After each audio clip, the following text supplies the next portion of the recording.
Okay, welcome to the seventh edition of 2023 Vote, where we speak to you on facts that we're able to lift from records that are available about the three leading presidential candidates in the forthcoming 2023 elections in Nigeria. And of course, this remains Elijah Atiku Abubakar, Elijah Bola Ahmed Tinubu, and of course, Peter Obi of the Labour Party, and the other ones are PDP, APC. Now, the last 2 weeks has been a very hectic one in the political sphere of Nigeria. And of course, you will agree with me that certain things went wrong, and some of them very, very critical.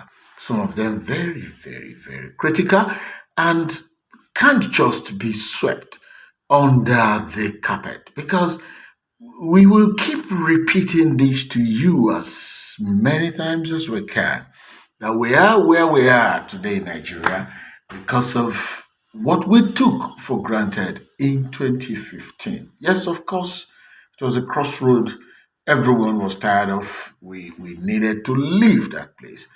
So, where do we start?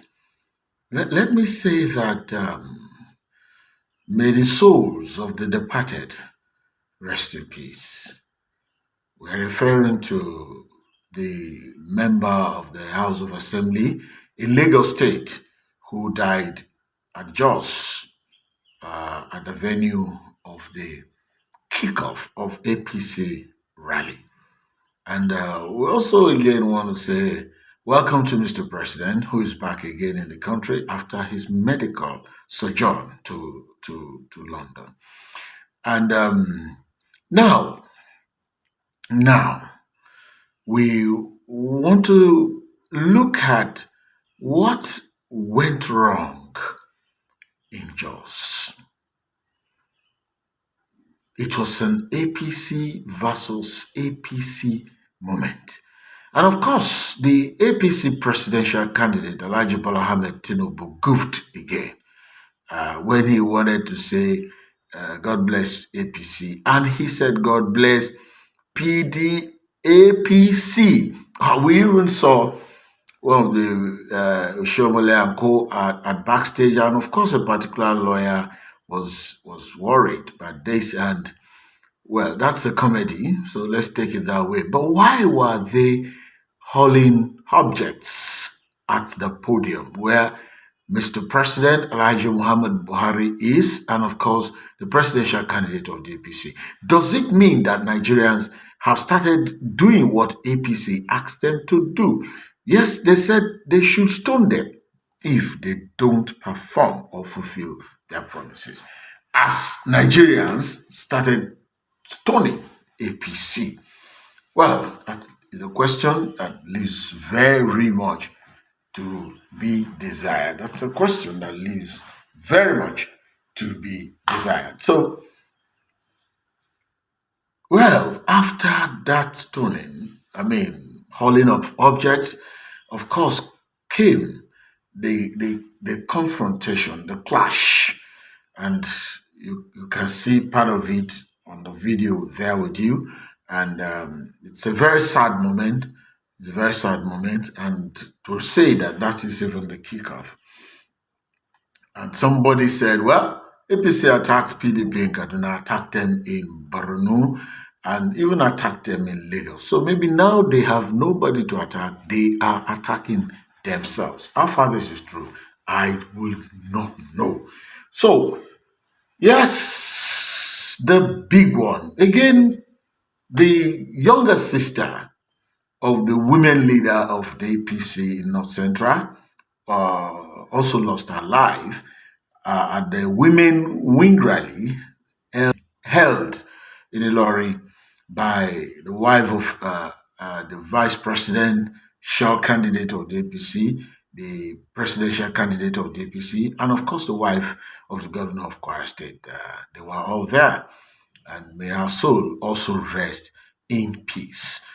And now we are worried that there are emerging documents from United States of America that confirms that Alhaji Bola Ahmed Tinubu in 1993 was made by a court order. It's a court order to forfeit $460,000 and I think some properties or so that were regarded as proceeds from narcotics and money laundering. And as if these documents, true certified copy of a court judgment, is almost 61 pages, emerged.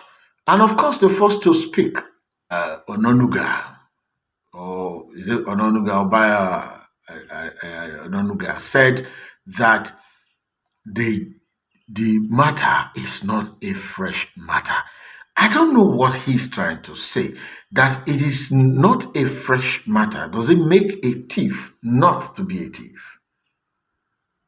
Does it mean that Tinubu did not participate by that condition or situation, or did not participate, or the U.S. court gave a wrong judgment? And somewhere along the line, I think I also had the APC saying they want to go to court. I don't know what is delaying them. I don't know how many days it takes them to go to court. And I don't know what they want to go to court over. They want to go to court and say the U.S. judgment on Bola Ahmed Tinubu and others were wrong in 1993. Or they want to say that the matter has overstayed its usefulness, or that Tinubu can no longer be referred to as as somebody who is convicted, because forfeiture is simple as conviction, that you are made to release certain things. It's not your will. It's something you do to beat a particular decision that may come your way as penalty from the offense you have committed. So, and also Keyamo also came around telling people that Tinubu is unfortunate or made a mistake of living in the same apartment or flat, I don't understand, with drug peddlers. And that it is a question of mistaken identity or whatever. I don't know what Keyamo is trying to say. And of course, the same Keyamo was also quoted to have said that those money were tax or whatever, I don't know. So I don't know whether to evade tax is also right by Nigerian constitution and by the constitution. So globally, again, the issue we're really looking at here is with all these acts, Tinubu filled the presidential form given to him by his party, given to him by INEC, and in it he deposed, because there is always a hot session in these constitutions that he has not been convicted of any crime. Forfeiture is conviction. Yes, it's conviction. And then are we now saying that Tinubu has committed perjury, or are we now saying Tinubu did not commit perjury? What did Tinubu write, or what did he wrote in those forms? Could he have written that he was once sentenced to forfeiting a certain amount of money due to narcotic involvement and money laundering? So we really need to know this. INEC has to speak out. And I'm happy that some Nigerians are headed to court already. Some Nigerians are asking a lot of questions, and these questions are demanding answers that has to be given. So we are looking at it from that perception that we have the issue of certificate. And you remember on this same program, we complained bitterly that if a man told you that his certificates were looted, we asked whether the school from which the certificates were obtained was also looted or were looted. Now, this brings to mind another reminder on the subject before us. And the subject is very straight.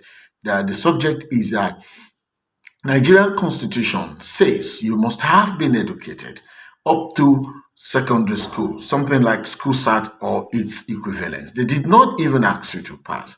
So if you have 9 professorship certificates or 28 doctorate degree certificates, it's not the business of the Constitution of Nigeria. The business of the Constitution of Nigeria is that did you have an equivalence of a secondary school qualification? That is what the Constitution of Nigeria is asking you. And you need to go back, read that, and you need to be very blunt and frank and honest with yourself.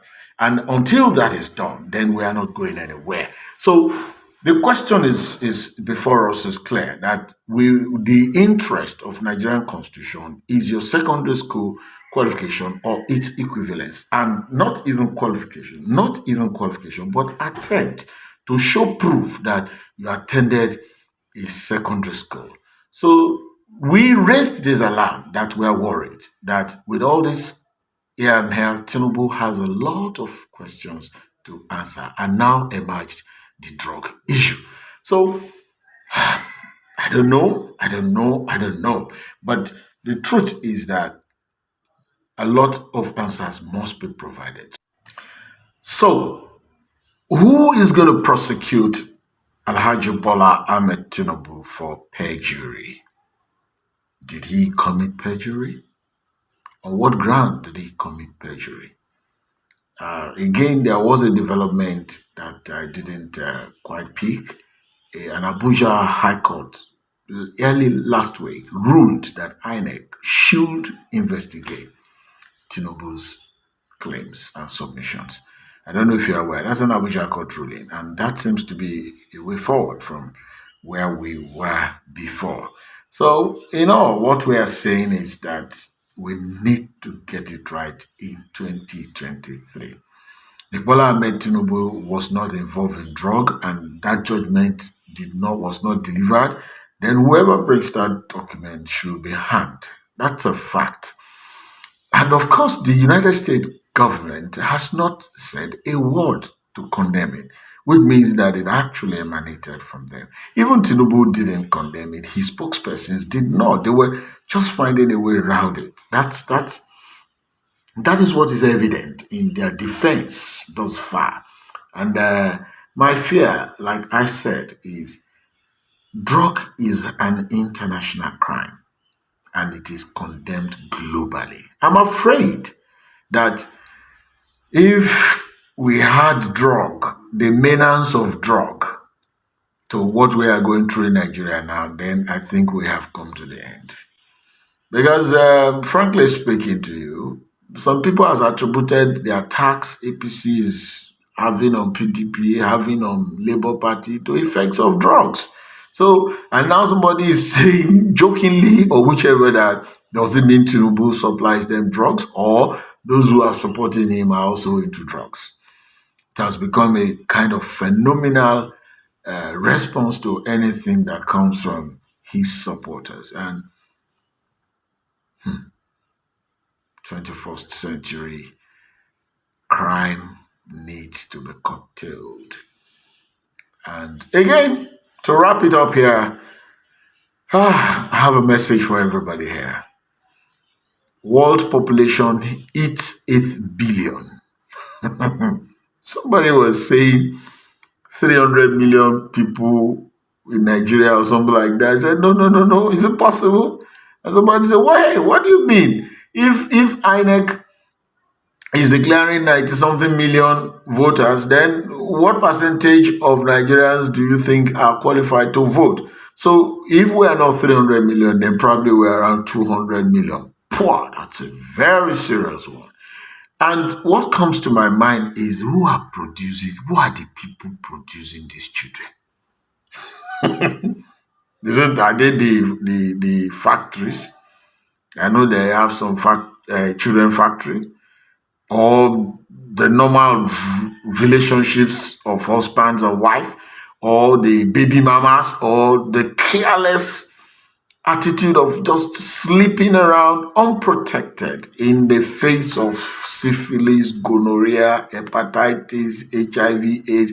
You even get one now, they don't know the name. They didn't still research am. My brother, Let me advise you, small. Well, why I'm saying this is you need to be alive to vote in 2023. We need you. At least cast your vote if you want to go through all this unnecessary sexual transmission of diseases and procreating uncontrollably and leading to hunger, starvation, overpopulation, and what have you. Okay. If I shock you, in those days, I grew up to know Ashewos operate in the night, very dead part of the night. But now they have another department, Olosho, then there is a new one they call Hookie. Those ones you call, they come meet you for office.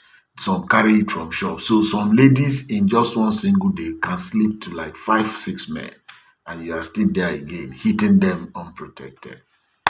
So my question to you as a Nigerian is, do you want to plunge this nation into another crisis when we are yet to get out of this one we are in? Kidnapping has become the order of the day. Fraudulent practices everywhere. Virtually everything everyone eats is high, is skyrocketing. And the government of the day seems to have no solution to it. And we don't want to make these mistakes again. Yeah, bro, Peter Obi collected his own woto woto this week. And guess who? His fellow Oyigbo man. Say, Onyigbri. I don't know how to put it, but his own Kedu brother, Nine Dragon. But the truth is, was Soludo speaking the truth. I don't understand the problem in the East. But Soludo, being a governor right now in Anambra State, is eminently qualified to speak about Peter Obi and his investments or administration while he was governor of Anambra State. So the almost not blemish status of Peter Obi was struck badly this week. And I think the Labour supporters added fuel to the fire. And Soludo came up with another part of the story. Well, he said what Obi invested is worth nothing.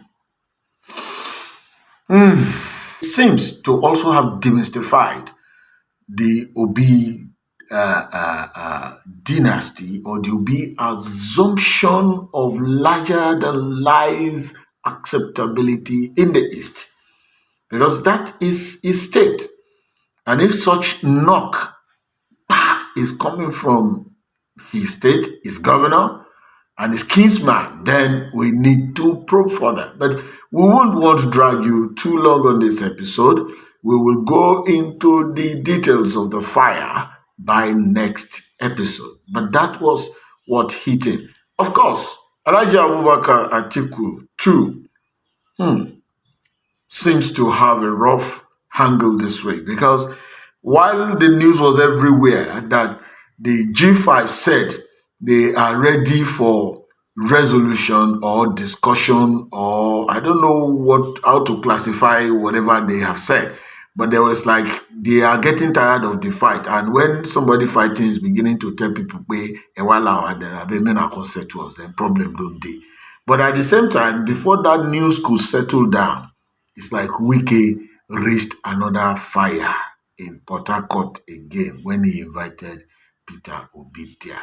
So we have got a loaded edition coming for you next one. Please don't miss out with it. And if you have not watched episode 1, episode 2, episode 3, episode 4A, episode 4B, episode 5, then you may not catch up with this special edition. This is more or less a focus on the issue of drug as regard Alhaji Bola Ahmed Tinubu of the APC, and also in line with the money laundering issue, as well as the issue of has he committed perjury or not. I'll catch you next edition. God bless you.